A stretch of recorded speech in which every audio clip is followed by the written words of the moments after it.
नमस्कार दोस्तों, कैसे हैं आप लोग। मेरा नाम है अर्षित द्विवेदी और मैं आपका स्वागत करता हूं अपनी इस वीडियो में। लक्ष्मीकांत की किताब जो हम लोग डिस्कस कर रहे हैं उसका छठा पार्ट है ये दोस्तों। Salient features of the constitution का पार्ट 2 हम यहाँ पे डिस्कस करेंगे। पार्ट 1 में ऑलरेडी अपलोड कर चुका हूँ। आगे बढ़ने से पहले मैं कुछ ऐसी बात करना चाहता हूँ दोस्तों। बहुत सारे लोगों में आप लोगों का ये बोलना है, कमेंट के थ्रू आप बता रहे हो कि सर ये वाली वीडियोस जल्दी अपलोड करो, जल्दी खत्म करा दो। तो देखो दोस्तों, मैं बहुत तेजी से इन वीडियोस को अपलोड कर रहा हूँ।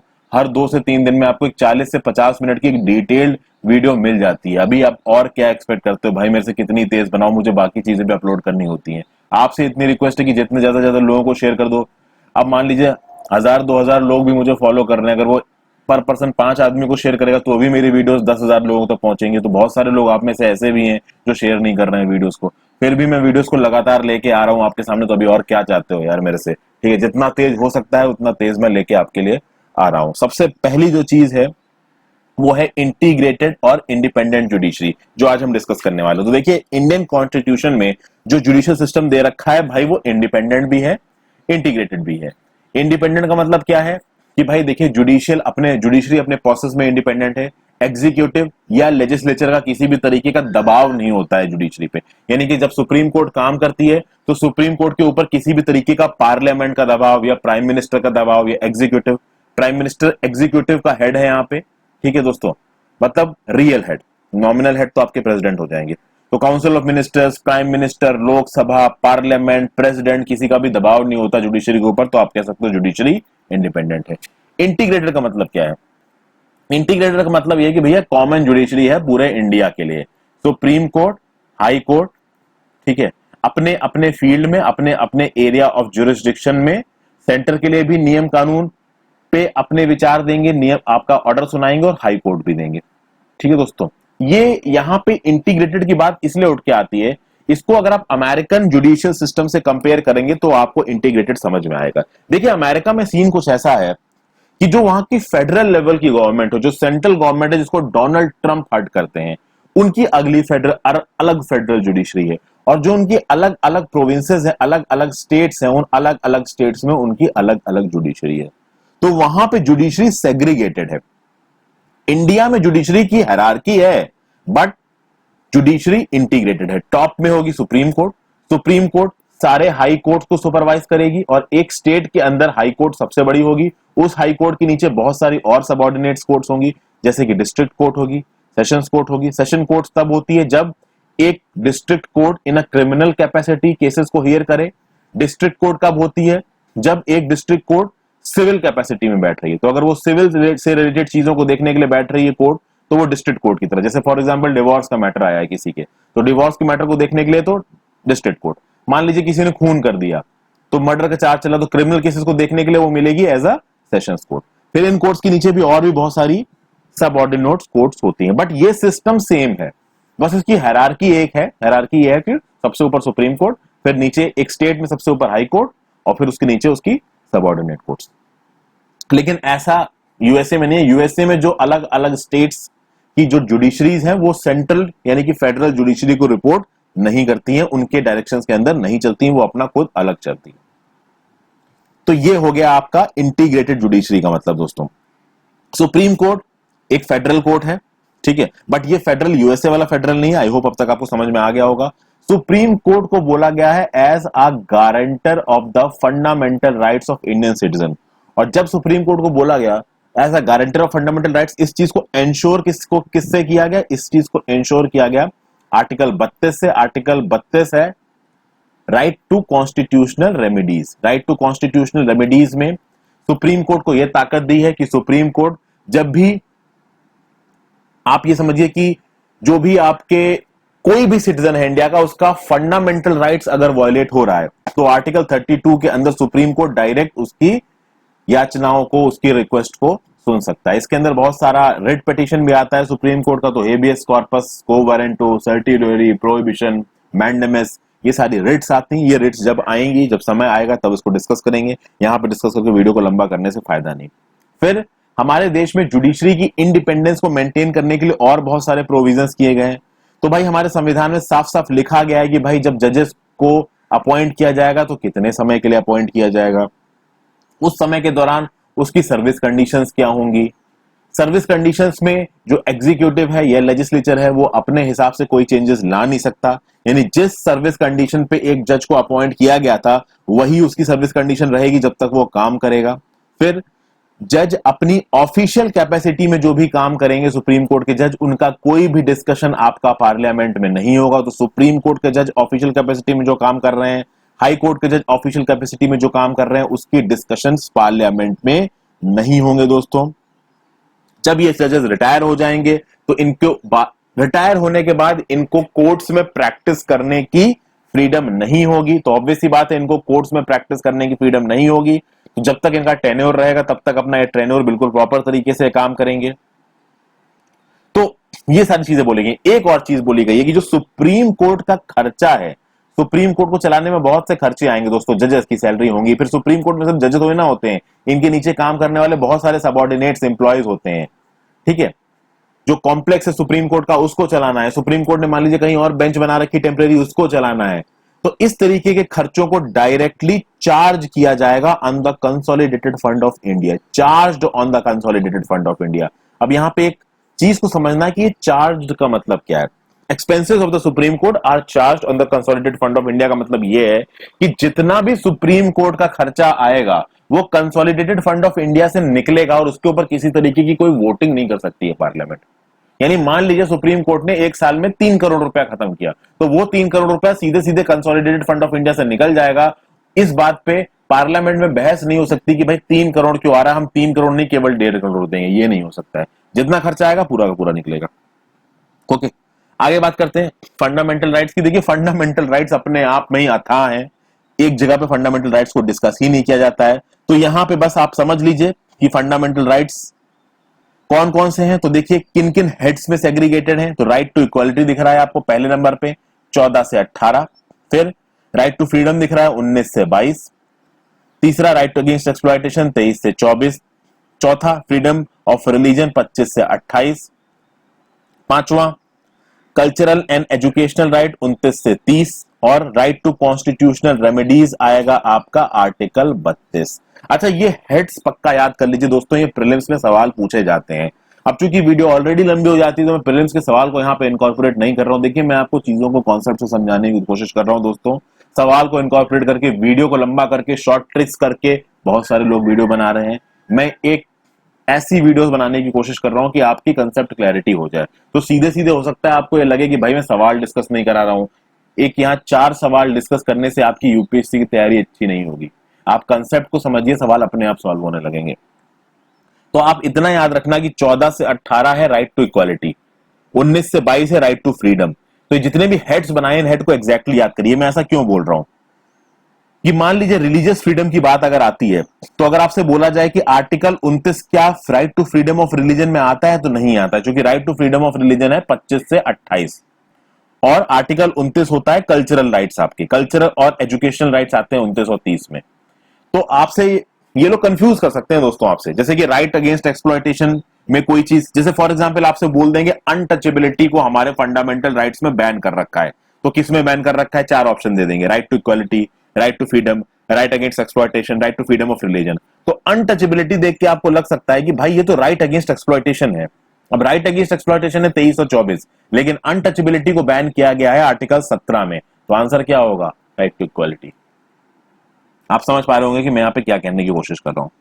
फिर एक छोटा सा कैच भी है दोस्तों यहाँ पे मैंने आपको 6 बताए हैं, 1 2 3 4 5 6, पहले 7 थे और 7 में एक और आर्टिकल था जिसका नाम था, आप कह सकते हो कि right to property. Right to property was under article 31, लेकिन इस राइट टू प्रॉपर्टी को 44th कॉन्स्टिट्यूशनल अमेंडमेंट एक्ट 1978 के थ्रू हटा दिया गया। इंदिरा गांधी जी की गवर्नमेंट गिरी, अपोजिशन की सरकार आई, अपोजिशन की सरकार ने 44th कॉन्स्टिट्यूशनल अमेंडमेंट एक्ट 1978 लागू किया, जिसके द्वारा 42nd अमेंडमेंट एक्ट 1976 के प्रावधानों को कम किया गया और सीधे सीधे राइट टू प्रॉपर्टी को फंडामेंटल राइट से हटा दिया गया। लेकिन राइट टू प्रॉपर्टी अभी भी एक लीगल राइट है, but this is not a fundamental right. तो यहां पे आप समझ सकते हैं कि फंडामेंटल राइट्स और लीगल राइट्स में बहुत फर्क होता है। एक फर्क मैं आपको सीधे सीधे बताता हूं कि लीगल राइट को इन्फोर्स करने के लिए आप सीधे सुप्रीम कोर्ट के पास नहीं जा सकते, लेकिन फंडामेंटल राइट्स को इंपोज करने के लिए आप सीधे सीधे सुप्रीम कोर्ट के पास जा सकते हो। ये चीज आपको पूरी तरीके से तब समझ में आएगी जब मैं आपको रिट ज्यूरिसडिक्शन बताऊंगा। अभी के लिए राइट टू प्रॉपर्टी एक लीगल राइट बन चुका है, article 300A of the Indian constitution in part 12। Okay दोस्तों, तो ये चीज आपको समझ में आई। अच्छा, जब फंडामेंटल राइट्स की बात आई तो फंडामेंटल राइट्स क्या प्रमोट करते हैं? ये पॉलिटिकल डेमोक्रेसी को प्रमोट करते हैं। चलिए, well and good. Political democracy कहने का मतलब यह है दोस्तों कि लेजिस्लेचर समय समय पे लॉ बना सकता है। कॉन्स्टिट्यूशन ने लेजिस्लेचर कहने का मतलब लोकसभा राज्यसभा की बात कर रहा हूं, तो लोकसभा राज्यसभा के पास पावर है कि सेंट्रल बेसिस पे लॉ बना सकते हैं। स्टेट में या स्टेट लेजिस्लेटिव असेंबली के पास पावर है कि वो लॉ बना सकते हैं। लेकिन वो जो लॉज बना रहे हैं वो लॉज आर्बिट्रेरी ना हो जाए, एग्जीक्यूटिव ना हो जाए, टिरानिकल ना हो जाए, अपने हिसाब से सरकारें ना काम करने लगे। तो वो अपने हिसाब से ना काम करने लगे, इसीलिए फंडामेंटल राइट्स को जस्टिसिएबल बनाया गया है। अभी किसी ने कमेंट करके पूछा था, यहां पे उसको जवाब मिल जाएगा। जस्टिसिएबल बनाने का मतलब क्या हो गया दोस्तों? कि आपके फंडामेंटल राइट्स अगर वायलेट होते हैं तो आप कोर्ट के पास जाके सीधे सीधे याचिका फाइल कर सकते हैं कि भाई हमारे फंडामेंटल राइट्स वायलेट हो रहे हैं, हमें बचाइए। ये याचिका आप हाई कोर्ट में भी फाइल कर सकते हैं, आप सुप्रीम कोर्ट में भी फाइल कर सकते हैं।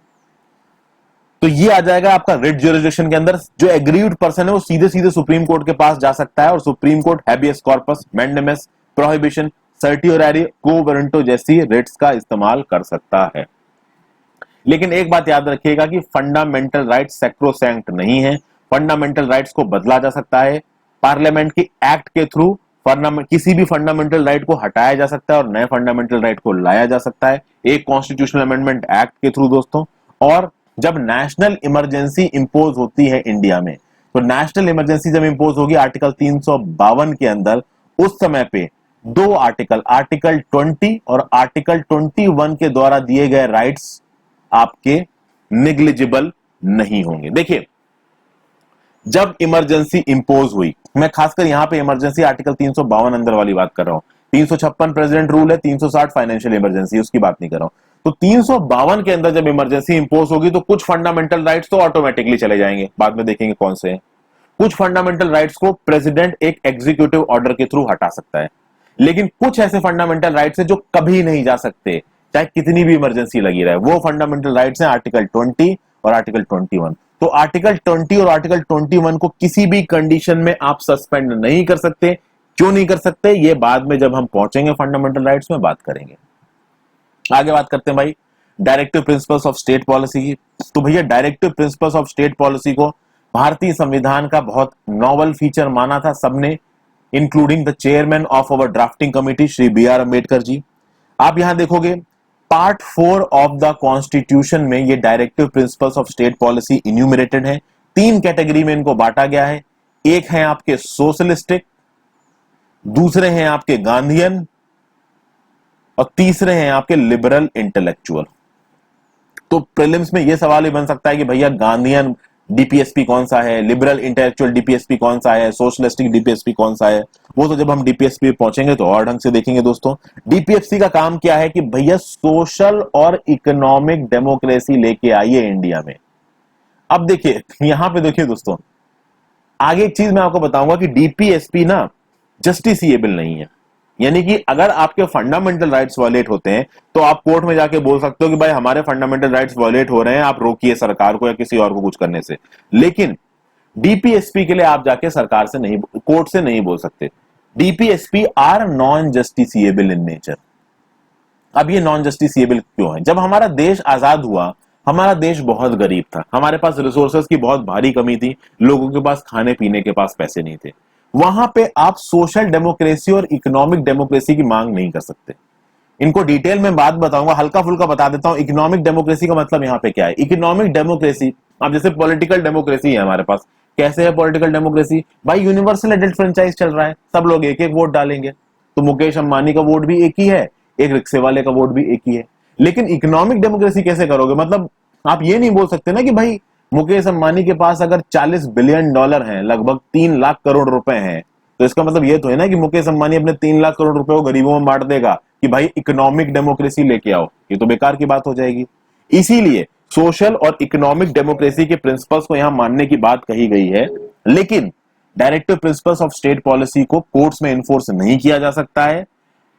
Directive principles of state policy क्या करने की कोशिश करते हैं? एक वेलफेयर स्टेट को स्थापित करने की कोशिश करते हैं, जहां पे सब इंसान का ध्यान रखा जाएगा, सबको पानी के पीने के लिए पानी, खाने के लिए घर, रहने के लिए अच्छी जगह, खाने के लिए खाना सॉरी, रहने के लिए एक अच्छी जगह, एक अच्छी लाइफ, एक डिसेंट लाइफ रहने को मिलेगी। ओके, ये बोला गया कि ये जो प्रिंसिपल्स हैं they are fundamental in the governance of the country, यानी हमारी कंट्री को चलाने के लिए डीपीएसपी इसको इग्नोर नहीं किया जा सकता। तो भले ही ये कोर्ट में इन्फोर्सेबल नहीं है, लेकिन हर सरकार की ये जिम्मेदारी रहेगी कि जब भी वो नियम कानून बनाए, इन वेलफेयर स्टेट्स को ध्यान में रखते हुए, इन directive principles of state policy को ध्यान में रख के नियम कानून बनाए। लेकिन आप बाद में देखोगे ना दोस्तों कि इन directive principles of state policy का रूलिंग गवर्नमेंट ने बहुत फायदा उठाया, बहुत मिसयूज किया है। इनका मिसयूज किस तरीके से किया गया है? इनका मिसयूज करके सोसाइटी में हेट्रेड फैलाई गई है, कास्टों को भिड़ाया गया है। वो कैसे किया गया, वो जब हम चैप्टर में पहुंचेंगे तब देखेंगे। ओके, और जब ये मिसयूज होना शुरू हुआ तब एक जजमेंट आएगा, और उस जजमेंट का नाम था मिनर्वा मिल्स केस। ठीक है, अब एक चीज और देखेंगे दोस्तों, इनको लागू करने के पीछे रियल पावर क्या है? इनको लागू करने के पीछे रियल पावर है पॉलिटिकल। पॉलिटिकल मतलब भाई हर 5 साल बाद वोट देते हैं लोग, और उन 5 सालों में अगर रूलिंग सरकार वेलफेयर स्टेट को लागू नहीं करेगी तो 5 साल बाद लोग वोट देके सरकार को बाहर निकाल सकते हैं। इसीलिए जब इसका मिसयूज होना शुरू हुआ तो मिनर्वा मिल्स केस 1980 में सुप्रीम कोर्ट ने कहा, होने ये लगा कि फंडामेंटल राइट्स को थोड़ा सा इग्नोर करके directive principles of state policy को ज्यादा इंपॉर्टेंस देने लगी गवर्नमेंट। तो फंडामेंटल राइट्स को थोड़ा दबाया गया, डीपीएसपी को थोड़ा उठाया गया, क्योंकि डीपीएसपी वेलफेयर स्टेट को प्रमोट करता है। तो अगर वो वेलफेयर स्टेट को प्रमोट करेगा तो ऑब्वियस सी बात है सरकार का वोट बैंक बढ़ेगा। तो अपना वोट बैंक बढ़ाने के लिए सरकार ने डीपीएफसी को प्रमोट करना शुरू कर दिया, फंडामेंटल राइट्स को डिमोट करना शुरू कर दिया। कोर्ट केस सॉरी ये जो केस था वो कोर्ट में पहुंचा, और मिनर्वा मिल्स के जजमेंट में सुप्रीम कोर्ट ने कहा हमारे भारतीय संविधान के बेडरॉक के हिसाब से इन फंडामेंटल राइट्स और directive principles of state policy में एक प्रॉपर बैलेंस होना चाहिए, यानी किसी एक को ऊपर और किसी दूसरे को आप नीचे नहीं कर सकते, दोनों बराबर हैं, दोनों जरूरी हैं हमारे देश के मैनेजमेंट के लिए। ओके, आगे चलते हैं, फंडामेंटल ड्यूटीज की बात करते हैं दोस्तों। ये सारे फंडामेंटल ड्यूटीज आपके सामने लिखे हुए हैं यहाँ पे। ओके, ये जो 11वीं फंडामेंटल ड्यूटी आपको नजर आ रही है, देखिए, who is a parent or guardian to provide opportunities for education to his child or as the case may be ward between the age of 6 to 14। ये जो 11वीं फंडामेंटल ड्यूटी है ये जोड़ी गई थी 86th कॉन्स्टिट्यूशनल अमेंडमेंट एक्ट से। ये 86th कॉन्स्टिट्यूशनल अमेंडमेंट एक्ट आया 2002 में। ओके, याद रखिएगा। तो बाकी 10 फंडामेंटल ड्यूटीज कब आई? तो बाकी 10 फंडामेंटल ड्यूटीज आएंगी दोस्तों 42nd कॉन्स्टिट्यूशनल अमेंडमेंट एक्ट 1976 के थ्रू। तो 42nd कॉन्स्टिट्यूशनल अमेंडमेंट एक्ट 1976 के थ्रू बाकी 10 फंडामेंटल ड्यूटीज आएंगी। खास बात यह है कि इन फंडामेंटल ड्यूटीज के आने का जो समय था ना वो इमरजेंसी का समय था। 1975 से लेके 1977 इमरजेंसी थी, और 42nd कॉन्स्टिट्यूशनल अमेंडमेंट एक्ट 1976 भी वही आया था। इन फंडामेंटल ड्यूटीज को हमारे संविधान में जोड़ा गया था एक कमेटी के रिकमेंडेशंस पे, जिसका नाम था स्वर्ण सिंह कमेटी। तो याद रखिएगा, ये वन लाइनर सवाल बनता है कि भैया स्वर्ण कौन सी वो कमेटी है जिसके रिकमेंडेशंस पे फंडामेंटल ड्यूटीज को हमारे संविधान में शामिल किया गया था? वो कमेटी है स्वर्ण सिंह कमेटी। अमेंडमेंट एक्ट कौन सा था? 42nd constitutional amendment act of 1976। इसके थ्रू 10 ड्यूटीज आई थी, एक ड्यूटी को बाद में और जोड़ा गया, वो थी भाई आपकी 86th कॉन्स्टिट्यूशनल अमेंडमेंट एक्ट के थ्रू। ओके, सारी चीजें आपको क्लियर हो गई। और संविधान में एक पार्ट को जोड़ा गया, वो पार्ट था पार्ट 4A। अभी मैंने आपको बताया कि part 4 is related to DPSP, part 4A is related to fundamental duties. Article कौन सा जोड़ा गया? तो जोड़ा गया आर्टिकल 51A दोस्तों।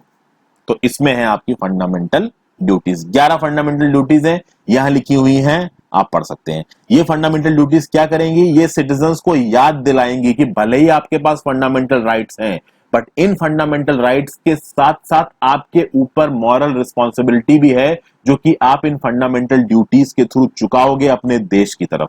हालांकि फंडामेंटल ड्यूटीज भी नॉन जस्टिसिएबल हैं, यानी कि अगर अपनी कोई फंडामेंटल ड्यूटी नहीं कर रहा है तो उसको लीगली कोर्ट में घसीटा नहीं जा सकता इस बेसिस पे। नॉन जस्टिसिएबल का मतलब ही है ये। जस्टिसिएबल मतलब अगर आपने उस चीज को वायलेट किया तो आपको कोर्ट में घसीटा जा सकता है। नॉन जस्टिसिएबल, वायलेट नहीं किया, आपको कोर्ट में घसीटा नहीं जा सकता है। आगे चलते हैं भाई, सेक्युलर स्टेट की बात करेंगे। हमारा देश एक सेक्युलर स्टेट है। सेक्युलर स्टेट का मतलब क्या होता है? देखिए, नॉर्मली सेक्युलर स्टेट का मतलब होता है कि भैया रिलीजन से डायरेक्ट हम इन्वॉल्व नहीं है। इंडिया की अगर आप बात करोगे तो इंडिया में हमारे संविधान में हमारे देश का कोई भी ऑफिशियल रिलीजन नहीं दिया गया है। जब पाकिस्तान बना, पाकिस्तान में इस्लाम को ऑफिशियल रिलीजन अनाउंस किया गया, बट इंडिया में किसी भी रिलीजन को ऑफिशियल रिलीजन नहीं अनाउंस किया गया। लेकिन हमारा जो सेक्युलर कैरेक्टर है ना, वो बाकी जगहों से थोड़ा अलग है, वेस्टर्न कंट्रीज से थोड़ा अलग है। कैसे अलग है इसको हम थोड़ी देर में देखेंगे। एक खास बात यह है कि सेक्युलर टर्म को जोड़ा कब गया हमारे संविधान में? इसको जोड़ा गया भाई 42nd कॉन्स्टिट्यूशनल अमेंडमेंट एक्ट 1976 के थ्रू। और इसको जोड़ा किसमें गया? हमारे प्रियम्बल में जोड़ा गया। अब खास बात यह है दोस्तों कि यह समय था इमरजेंसी का। 1975 से 1977 की इमरजेंसी का समय था, और इमरजेंसी की टाइमिंग पे सेक्युलर वर्ड को कॉन्स्टिट्यूशन में जोड़ा गया। उस समय पे इसकी काफी निंदा हुई थी। सब लोग बोल रहे थे कि ऑलरेडी हमारा स्टेट एक सेक्युलर स्टेट है, तो इसको जोड़ने की क्या जरूरत है अलग से। चलिए कोई बात नहीं। अभी तक आपको क्या समझ में आया कि हमारा देश जो सेक्युलर है, इसका क्या मतलब है? मतलब हमारे देश का कोई ऑफिशियल रिलीजन नहीं है। ओके, आगे और चीजें बताऊंगा आपको। फिर भाई, सेक्युलर स्टेट के अवधारणाओं को मानते हुए हमारे प्रियम्बल में और हमारे कॉन्स्टिट्यूशन में बहुत सी चीजें हैं। जैसे हमारे प्रियम्बल में liberty of belief, faith and worship लिख रखा है। यानी आप जो बिलीव करते हैं उसकी आपको लिबर्टी है। आपका क्या फेथ है, आप हिंदू हो, क्रिश्चियन हो, उसकी आपको लिबर्टी है। आप किस तरीके से पूजा करना चाहते हो, उसकी आपको लिबर्टी है। Subject to public order and morality, आप कुछ भी कर रहे हो उसका किसी और को नुकसान नहीं पहुंचना चाहिए, किसी और पे दुष्प्रभाव नहीं पड़ना चाहिए। फिर बहुत से आर्टिकल आ जाते हैं फ्रेंड्स। आर्टिकल 14 आ जाता है, आर्टिकल 15 आ जाता है, आर्टिकल 16 आ जाता है। आर्टिकल 14 क्या बोलता है दोस्तों? कि भैया इक्वल प्रोटेक्शन ऑफ लॉज होगा और इक्वलिटी बिफोर लॉ होगा। तो इक्वलिटी बिफोर लॉ और इक्वल प्रोटेक्शन ऑफ लॉ क्या है भाई? जब पहुंचेंगे तब देखेंगे। ये सारे अपने आप में कॉन्सेप्ट्स हैं। आर्टिकल 15 क्या बोलता है? कि भैया रिलीजन के बेसिस पे आप किसी से डिस्क्रिमिनेट नहीं करोगे। वैसे तो आर्टिकल 15 बहुत कुछ बोलता है, लेकिन सेक्युलर के टर्म्स में ये साफ साफ लिखा हुआ आर्टिकल 15 में कि आप रिलीजन के बेसिस पे किसी के अगेंस्ट में डिस्क्रिमिनेट नहीं करेंगे। और आर्टिकल्स में 16 में बोला गया है कि सारे सिटीजन्स को इक्वालिटी ऑफ अपॉर्चुनिटी मिलेगी। यानी रिलीजन के बेसिस पे किसी से भी कोई भी अपॉर्चुनिटी छीनी नहीं जाएगी, खासकर पब्लिक एम्प्लॉयमेंट में। ओके, जैसे कि अब मान लीजिए कोई एक प्राइवेट कंपनी है। अब प्राइवेट कंपनी का ओनर है। अब वो प्राइवेट कंपनी का ओनर मान लीजिए अपने यहाँ पे जॉब के लिए केवल जैन्स को प्रेफर कर रहा है, वो हिंदुओं को जॉब नहीं दे रहा।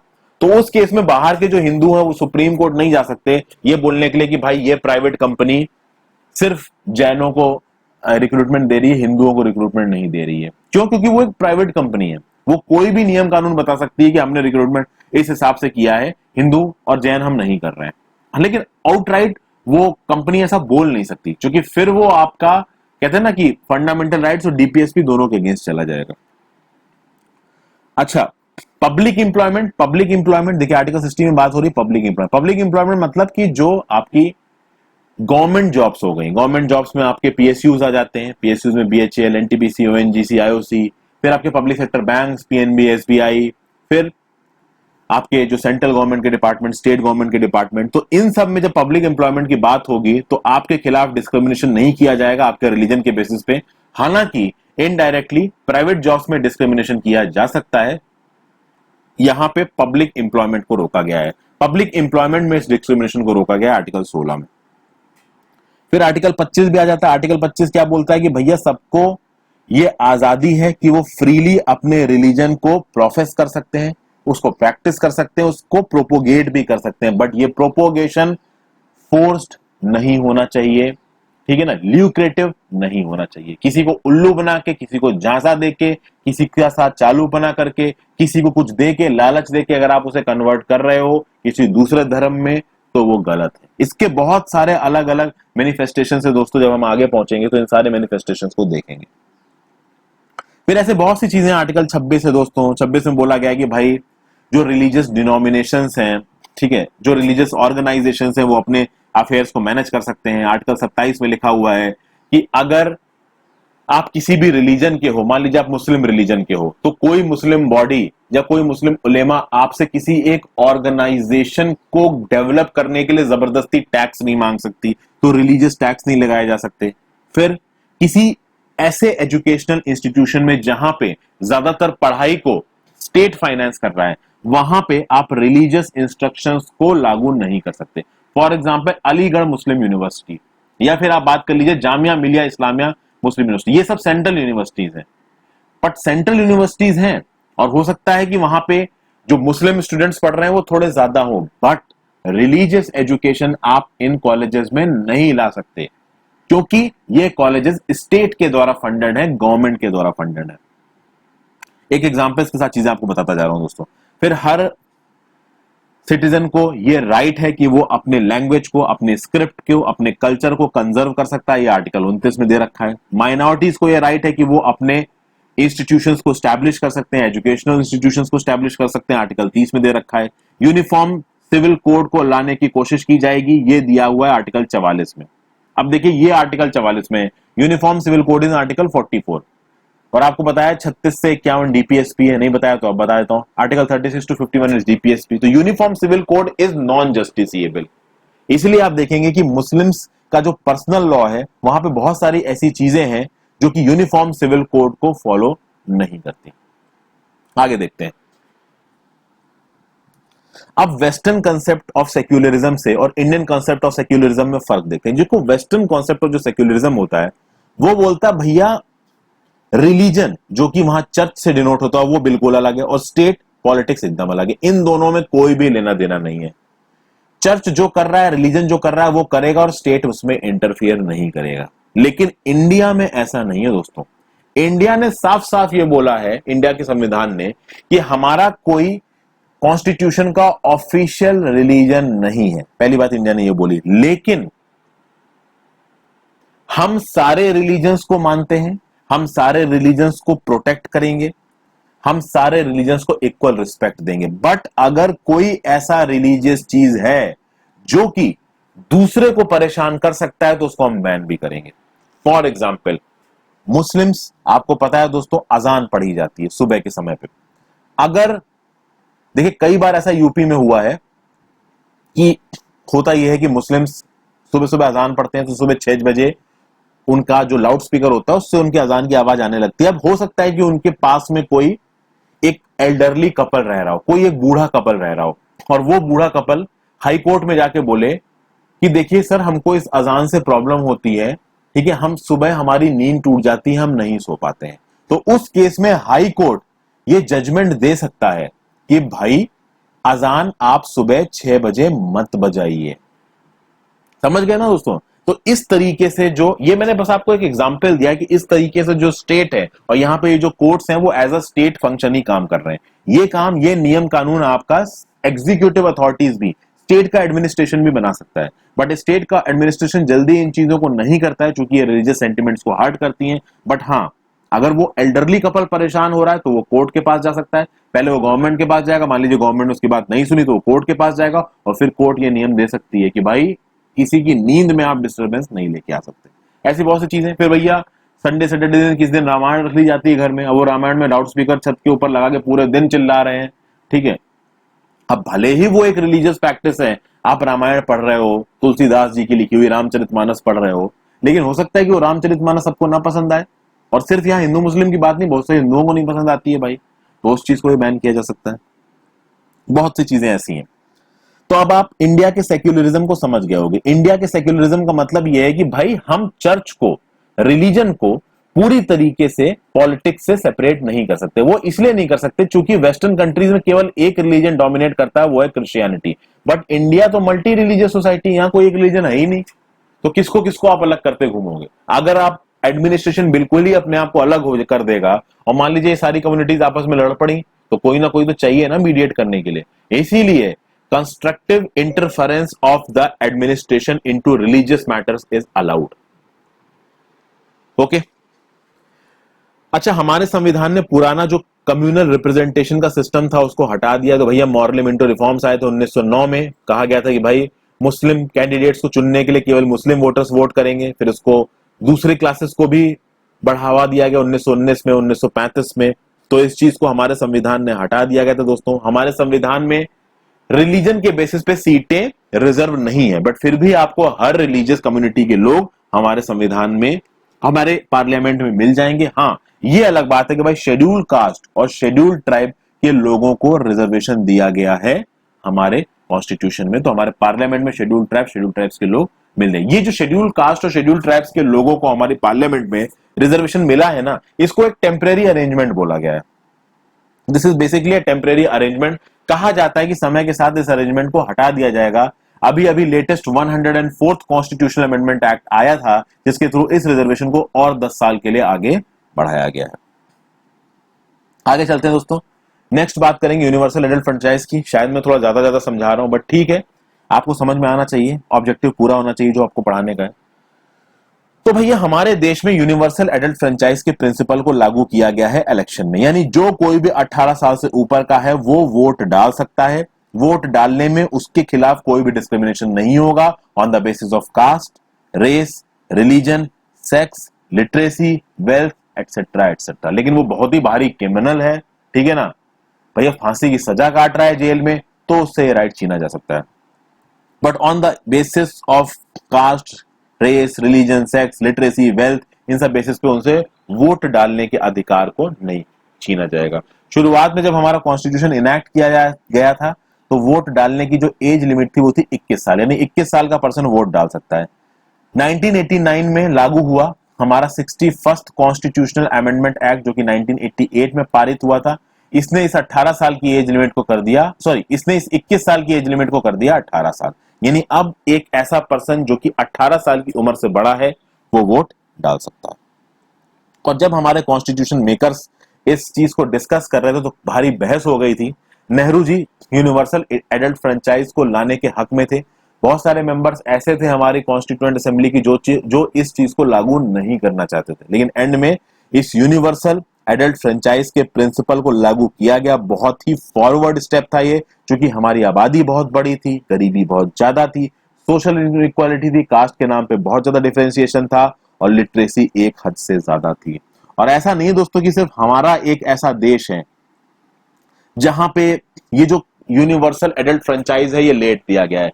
बहुत सारे ऐसे देश हैं जहां पे यूनिवर्सल एडल्ट फ्रेंचाइज को देरी से दिया गया है। जैसे कि यूएसए में वोट डालने का अधिकार दिया गया 1920 में, और 1920 भले ही 1947 से पहले हो, लेकिन यूएसए बहुत पहले से आजाद था। फिर यूके में 1928 में वुमेन्स को वोट डालने का अधिकार दिया गया। यूएसएसआर में वुमेन्स को वोट डालने का अधिकार दिया गया 1936 में, फ्रांस में 1945 में, इटली में 1948 में, स्विट्जरलैंड में 1971 में। तो आप देख सकते हैं इनमें से बहुत सी कंट्रीज में, जैसे खासकर आप इटली में देखो, स्विट्जरलैंड से कंपेयर करो, तो वुमेन्स को वोट डालने का अधिकार इन कंट्रीज से पहले है हमारे देश में। ठीक है, तो ये चीजें हो गई। अब आगे चलते हैं भाई, सिंगल सिटीजनशिप के बारे में बात करते हैं। हमारे देश में है सिंगल सिटीजनशिप। आप किसी भी स्टेट में रहते हो, चाहे आप मेघालय में रहते हो, चाहे तमिलनाडु में रहते हो, चाहे आप अंडमान निकोबार में पैदा हो, जम्मू एंड कश्मीर में पैदा हो, एक सिटीजनशिप मिलेगी आपको, और वो सिटीजनशिप होगी इंडियन सिटीजनशिप।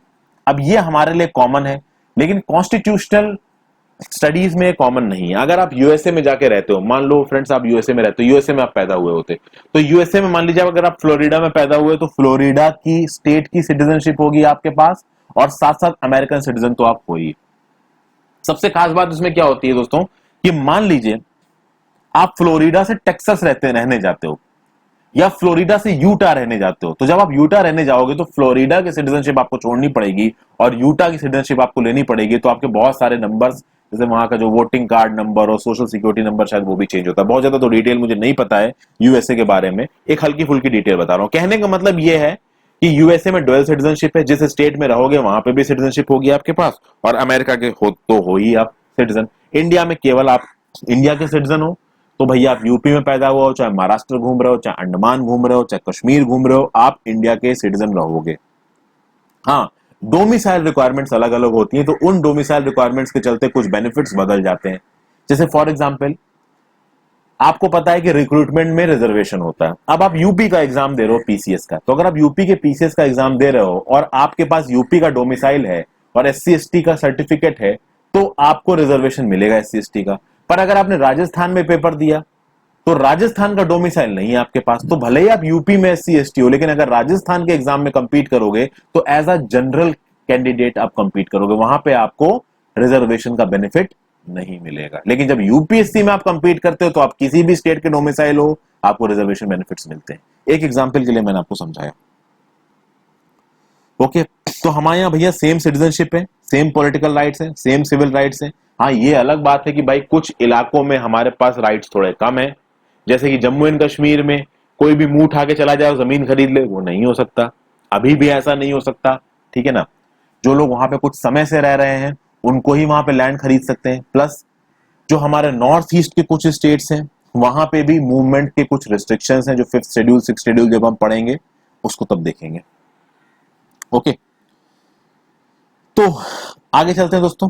हमारे देश में कुछ इंडिपेंडेंट बॉडीज हैं। अब देखिए, 3 चीजों के बारे में मैंने आपको कुछ बताया। एक तो लेजिस्लेचर जो हमारी लोकसभा राज्यसभा चुन के आती है, एक होता है एग्जीक्यूटिव जो काउंसिल ऑफ मिनिस्टर्स बनते हैं, वो इसी लोकसभा राज्यसभा में से बनते हैं, और एक हो गई जुडिशरी, सेंटर लेवल पे सुप्रीम कोर्ट। यहाँ पे केवल सेंटर लेवल की बात कर रहा हूँ, स्टेट लेवल की बात नहीं कर रहा हूँ। तो ये 3 बॉडीज हो गई।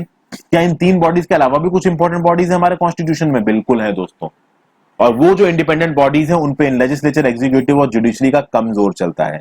ये बॉडीज हैं, पहली तो हो गई election commission of India. Election commission of India is a very important body, क्योंकि हमारे देश में जब इलेक्शंस होते हैं तो उसको कंडक्ट कौन कराता है? Election commission of India. अब बात आती है कि कौन कौन से इलेक्शंस को election commission of India conduct कराएगा। तो पार्लियामेंट के इलेक्शन को कंडक्ट कराएगा, स्टेट लेजिस्लेचर्स के इलेक्शन को कंडक्ट कराएगा, फिर प्रेसिडेंट के ऑफिस में जो इलेक्शन होगा उसको कंडक्ट कराएगा, ऑफिस ऑफ वाइस प्रेसिडेंट के इलेक्शन को कंडक्ट कराएगा election commission of India. Comptroller and auditor general की बात कर लें तो भैया देखिए, कॉम्प्ट्रोलर और ऑडिटर जनरल में देखिए, कॉम्प्ट्रोलर नहीं है, वो केवल ऑडिटर जनरल है, इसको बाद में देखेंगे। तो ये क्या करेगा? सेंट्रल गवर्नमेंट ने जो खर्चा किया, स्टेट गवर्नमेंट ने जो खर्चा किया, उसके अकाउंट्स को ऑडिट करेगा। उनके खर्चे को ये सैंक्शन नहीं करता कैग, इसीलिए ये जो कॉम्प्ट्रोलर है ये कॉम्प्ट्रोलर नहीं है। मैंने अभी आपसे बोला ना कि ये कॉम्प्ट्रोलर नहीं है। क्यों नहीं है? क्योंकि ये सैंक्शन नहीं कर सकता भैया स्टेट गवर्नमेंट और सेंट्रल गवर्नमेंट के खर्चे को। लेकिन खर्चा होने के बाद खर्चा सही हुआ या गलत हुआ, इस चीज पे शोध करने की ताकत है इस कॉम्प्ट्रोलर एंड ऑडिटर जनरल के पास, इसीलिए इसे बोला जाता है guardian of the public purse. फिर तीसरी चीज हो गई यूनियन पब्लिक सर्विस कमीशन, जिसने आप सबकी जिंदगी आराम की है अगर आप पढ़ाई कर रहे हैं तो। यूपीएससी क्या करता है भाई? एग्जाम कंडक्ट कराता है ऑल इंडिया सर्विसेज के लिए। 3 ऑल इंडिया सर्विसेज के लिए दुनिया भाग रही है। एक हो गया आईएएस, एक हो गया आईपीएस, एक हो गया आईएफएस। आईएफएस मतलब इंडियन फॉरेस्ट सर्विसेज, फॉरेन नहीं, ठीक है ना। तो भैया ये 3 ऑल इंडिया सर्विसेज के लिए लोग मरे पड़े हैं। ओके, प्लस ये यूपीएससी और भी बहुत से काम करता है। बहुत सारे अपॉइंटमेंट्स में यूपीएससी अपनी एडवाइस देता है, बहुत सारे डिसिप्लिनरी मैटर्स में प्रेसिडेंट की मदद करते हैं यूपीएससी के ऑफिशियल्स, ये भी काम है। और ये जो काम यूपीएससी सेंटर पे कर रही है, स्टेट के लेवल पे स्टेट पब्लिक सर्विस कमीशन करता है। तो स्टेट के लेवल पे state public service commission exam conduct कराएगा, तो पीसीएस का एग्जाम देते हैं तो भैया state public service commission conduct कराता है। जो आप कह सकते हैं कि स्टेट के लेवल पे जो कुछ अपॉइंटमेंट्स होते हैं उसमें गवर्नर को राय देता है अपनी ये स्टेट पब्लिक सर्विस कमीशन। तो ये होगी दोस्तों, तो ये कुछ इंडिपेंडेंट बॉडीज हैं हमारे संविधान में जिनकी बहुत ज्यादा जरूरत है। और इन election commission of India, comptroller and auditor general, UPSC, इन पे लेजिस्लेचर, एग्जीक्यूटिव और जुडिशरी का भी बहुत लिमिटेड कंट्रोल है, बहुत लिमिटेड इंटरफेरेंस है। एक तरीके से कह सकते हैं इंडिपेंडेंट है ये बॉडी। अब वो अलग बात है कि भाई कैग को अपॉइंट गवर्नमेंट करेगी, इलेक्शन कमीशन ऑफ इंडिया को अपॉइंट गवर्नमेंट करेगी, यूपीएससी के सारे मेंबर्स को अपॉइंट गवर्नमेंट करेगी, इसलिए मैंने बोला लिमिटेड इंटरफेरेंस। आगे देखते हैं इमरजेंसी प्रोविजंस। भैया देखिए, इमरजेंसी 3 आर्टिकल्स के अंदर लगाई जाती है। एक है आर्टिकल 352, 356, 360। ये तो इस वीडियो में पहले आपको बता चुका हूं। फाइनेंशियल इमरजेंसी होती 360 में। अभी कोरोना की क्राइसिस चल रही है, बहुत बात चल रही थी बीच में कि आगे सरकार फाइनेंशियल इमरजेंसी लगा सकती है। आने वाले कुछ महीनों में पता चलेगा, कोविड-19 के केस नहीं रुके तो शायद फाइनेंशियल इमरजेंसी लगानी पड़ जाए। आर्टिकल 356 में होता है प्रेसिडेंट रूल। अगर किसी एक स्टेट की सरकार हमारे संविधान के हिसाब से नहीं चल रही तो सेंट्रल गवर्नमेंट वहां पे प्रेसिडेंट रूल इंपोज कर सकती है। इस प्रेसिडेंट रूल को इंपोज करने के लिए गवर्नर के एक रिकमेंडेशन की जरूरत होती है। गवर्नर सेंटर ही अपॉइंट करता है। ओके, आर्टिकल 352 की बात करें तो ये होती है सबसे खतरनाक वाली इमरजेंसी, जिसको बोलते हैं नेशनल इमरजेंसी, आर्टिकल 352 के अंदर। तो भाई ये जंग हो गई किसी और देश से तो नेशनल इमरजेंसी लगाई जा सकती है। बाहर से किसी ने अटैक कर दिया, अभी भैया आपका अक्साई चेन में बवाल चल रहा है, कल को चाइना अटैक कर दे तो इंडिया में नेशनल इमरजेंसी लग जाएगी। ओके, वॉर हो जाएगा या फिर आर्म्ड रेबेलियन हो जाए। पहले अभी आर्टिकल 352 में आर्म्ड रेबेलियन लिखा गया, पहले इस आर्म्ड रेबेलियन की जगह था इंटरनल डिस्टर्बेंस। लेकिन इंटरनल डिस्टर्बेंस के चलते 1975 से 77 में कांग्रेस की गवर्नमेंट ने इमरजेंसी लगाई थी। तो इसीलिए 44th अमेंडमेंट एक्ट 1978 का जब आया तो उसने इस इंटरनल डिस्टर्बेंस की जगह कर दिया आर्म्ड रेबेलियन। तो अब आर्म्ड रेबेलियन आ गया आर्टिकल 352 में। इस इमरजेंसी के प्रोविजन को हमारे संविधान में क्यों लाया गया? इसलिए लाया गया कि भाई अगर कोई एक्स्ट्रा ऑर्डिनरी सिचुएशन हमारे सामने निकल के आती है, अगर ऐसी कोई सिचुएशन निकल के आती है जहां हमारे देश की यूनिटी टूट सकती है, इंटीग्रिटी टूट सकती है, हमारे देश की सोवरेनिटी को नुकसान हो सकता है, तो उस केस में इमरजेंसी को लगा के पूरी कंट्री को एक बनाया जा सकता है, सेंट्रली कंट्रोल्ड बनाया जा सकता है। तो जब मान लीजिए अगर नेशनल इमरजेंसी लग गई तो सेंट्रल गवर्नमेंट पूरी तरीके से ताकतवर हो जाएगी, सारी स्टेट सेंट्रल गवर्नमेंट के कंट्रोल के अंदर आ जाएंगी, और जो हमारा फेडरल स्ट्रक्चर है जहां पे पावर बटी हुई है सेंटर और स्टेट गवर्नमेंट के अंदर, वो एक सेंट्रल स्ट्रक्चर बन जाएगा, यूनिटरी स्ट्रक्चर बन जाएगा, सारी पावर सेंट्रल गवर्नमेंट के पास चली जाएगी। ये हमारे संविधान का एक बड़ा ही यूनिक फीचर है। आगे बात करें, हमारे संविधान में 3 टायर गवर्नमेंट है दोस्तों। सेंट्रल और स्टेट गवर्नमेंट के बारे में तो हम बात कर ही चुके हैं भाई, और कुछ चीजें हमारे संविधान में आई है। शेड्यूल 11 और शेड्यूल 12 में पार्ट 9 और पार्ट 9A जोड़ा गया है। कौन कौन से कॉन्स्टिट्यूशनल अमेंडमेंट एक्ट के through? 73rd constitutional amendment act और 74th constitutional amendment act. 73rd के थ्रू आया पंचायत, 74th के थ्रू आया म्युनिसिपैलिटी, लोकल लेवल पे गवर्नमेंट, यानी कि जमीन पे गांव में म्युनिसिपैलिटी के लेवल पे जो लोग हैं वो अपनी परेशानियों को ऊपर बैठे पॉलिटिशियन से ज्यादा जानते हैं, इसलिए इन पंचायत और म्युनिसिपैलिटीज के थ्रू इनको यह ताकत दी गई है कि अपने लिए कुछ नियम कानून बना सके, अपना एडमिनिस्ट्रेशन किस तरीके से करना है, लोकल सेल्फ गवर्नमेंट कैसे चलानी है, ये ताकत इनके हाथों में दी गई है। इनके भी इलेक्शंस होते हैं, हालांकि पंचायत और म्युनिसिपैलिटी के elections election commission of India नहीं कराता है। स्टेट गवर्नमेंट को 73rd और 74th कॉन्स्टिट्यूशनल अमेंडमेंट एक्ट्स के रिकमेंडेशन के अंदर एक स्टेट इलेक्शन कमीशन को अपॉइंट करना होता है, और वो स्टेट इलेक्शन कमीशन इन पंचायत के और इन म्युनिसिपैलिटीज के इलेक्शंस को कंडक्ट कराता है। तो this is basically a 3rd tyre of government, यानी सबसे पहला टायर ऑफ गवर्नमेंट क्या था? Central government. उसके बाद क्या आया? State government. उसके पास क्या आया? लोकल गवर्नमेंट, जो कि आपकी पंचायत होगी, म्युनिसिपैलिटी होगी। पंचायत गांव के इलाके में, म्युनिसिपैलिटी शहर के इलाके में। ठीक है, तो भाई अब 73rd कॉन्स्टिट्यूशनल अमेंडमेंट तक आया। देखिए 73rd में, तो 73rd में पार्ट 9 को जोड़ा गया हमारे संविधान में, और इसको बोला गया schedule 11 of the Indian constitution. Okay, तो भैया हर स्टेट में पंचायती राज होगा, तो विलेज लेवल पे पंचायत होगी, इंटरमीडिएट लेवल पे पंचायत होगी, डिस्ट्रिक्ट लेवल पे पंचायत होगी, ये बोला गया 73rd में। फिर 74th कॉन्स्टिट्यूशनल अमेंडमेंट जो 1992 में आया, इसके थ्रू जोड़ा गया पार्ट 9A। ठीक है, शेड्यूल जोड़ा गया 12। ओके, इसमें बोला गया कि भाई म्युनिसिपैलिटीज में भी 3 लेवल पे नॉर्मली म्युनिसिपैलिटीज होंगी। तो नगर पंचायत होगी, आपकी म्युनिसिपल काउंसिल होगी, म्युनिसिपल कॉर्पोरेशन होगी। म्युनिसिपल कॉर्पोरेशन बहुत बड़े अर्बन एरिया के लिए होगी, उससे छोटा एरिया है बट बड़ा है तो म्युनिसिपल काउंसिल होगी, उससे भी छोटा एरिया है तो नगर पंचायत होगी। ओके, तो ये है 3 टायर गवर्नमेंट। और फाइनली आते हैं हम लोग कोऑपरेटिव सोसाइटीज पे। 97th कॉन्स्टिट्यूशनल अमेंडमेंट एक्ट 2011 के थ्रू दोस्तों क्या लेके आया गया हमारे संविधान में? कोऑपरेटिव सोसाइटीज को लेके आया गया हमारे संविधान में। देखिए कोऑपरेटिव सोसाइटी होते क्या है? कोऑपरेटिव सोसाइटी को मैं एक भाषा में समझाता हूं दोस्तों। Cooperative societies non for profit organization होते हैं। एक लोकल लेवल पे किसी एक पर्टिकुलर कॉज को प्रमोट करने के लिए कुछ लोगों ने अपना एक ग्रुप बना लिया नॉट प्रॉफिट का, वो हो गई कोऑपरेटिव सोसाइटीज। तो उसके में हायरार्की हो जाएगी, उस हायरार्की के हिसाब से वो लोग अपना डिसीजंस लेंगे, ऑटोनॉमस बेसिस पे काम करेंगे, नो प्रॉफिट, और उसमें जो लोग काम कर रहे होंगे उनको नॉर्मल सैलरी भी मिलेगी। अगर उस कोऑपरेटिव सोसाइटी में किसी को लोन की जरूरत है तो वो अपने सेंट्रल फंड से उसको लोन दे देंगे। तो कोऑपरेटिव सोसाइटीज लोकल लेवल पे बहुत जबरदस्त तरीके से काम करती हैं, और कहीं कहीं तो जो बड़ी बड़ी टाउनशिप्स होती हैं ना उसमें आपको कोऑपरेटिव सोसाइटीज नजर आएंगी। तो उस टाउनशिप में हायरार्की होगी भाई, वोटिंग होगी, अपना लीडर वो चुनेंगे, एक सेंट्रल फंड होगा, तो मान लीजिए उस टाउनशिप में किसी को पैसे की जरूरत है तो वो सेंट्रल फंड से पैसा ले सकता है, समय पे उसको लौटाना होगा। तो इस तरीके की चीजें होती है। नॉन फॉर प्रॉफिट पे बेसिस पे ये ज्यादातर कोऑपरेटिव सोसाइटीज काम करती हैं। इनको कॉन्स्टिट्यूशनल स्टेटस और प्रोटेक्शन दिया गया है। कॉन्स्टिट्यूशनल स्टेटस प्रोटेक्शन देने के लिए इनको मेंशन किया गया है आर्टिकल 19 में। तो आर्टिकल 19 में forming a cooperative society is a fundamental right. Article 43B DPSP में भी इनका मेंशन हुआ है, और part 9B of the constitution में, देखिए कॉन्स्टिट्यूशन में पार्ट 9B को जोड़ा गया, और उस पार्ट 9B के थ्रू कोऑपरेटिव सोसाइटीज को जोड़ा गया हमारे संविधान में। आर्टिकल्स क्या हैं? तो भैया इसके आर्टिकल हैं 243ZH से लेके 243ZT। ये भाई जरूरी चीजें हैं, पीसीएस में पूछी जा सकती है वन लाइनर में। यूपीएससी में भी आजकल कभी कभी स्टैटिक सवाल पूछते हैं तो कुछ भी पूछ सकते हैं। लक्ष्मीकांत में तो देखिए सब कुछ ही जरूरी है यूपीएससी के पर्सपेक्टिव से। कोऑपरेटिव सोसाइटीज लोकल लेवल पे डेमोक्रेटिक गवर्नेंस को लेके जाती है, ठीक है।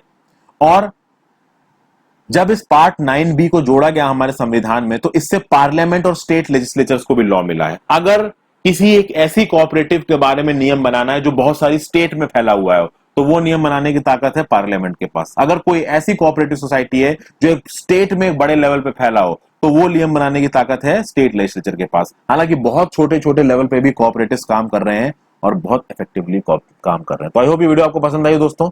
इसके बाद की वीडियो में क्रिटिसिज्म ऑफ द कॉन्स्टिट्यूशन की बात करूंगा। दोस्तों प्लीज मेरी वीडियोस को शेयर कर दीजिए फेसबुक पे, और जो भी आपकी जो सोशल मीडिया की प्रोफाइल उस पर आप इसको शेयर कर देंगे बेटर रहेगा। अगर ज्यादा लोग शेयर करेंगे, ज्यादा व्यूज मिलेंगे, ज्यादा व्यूज मिलेंगे तो ज्यादा वीडियोस बनाने का मन करेगा।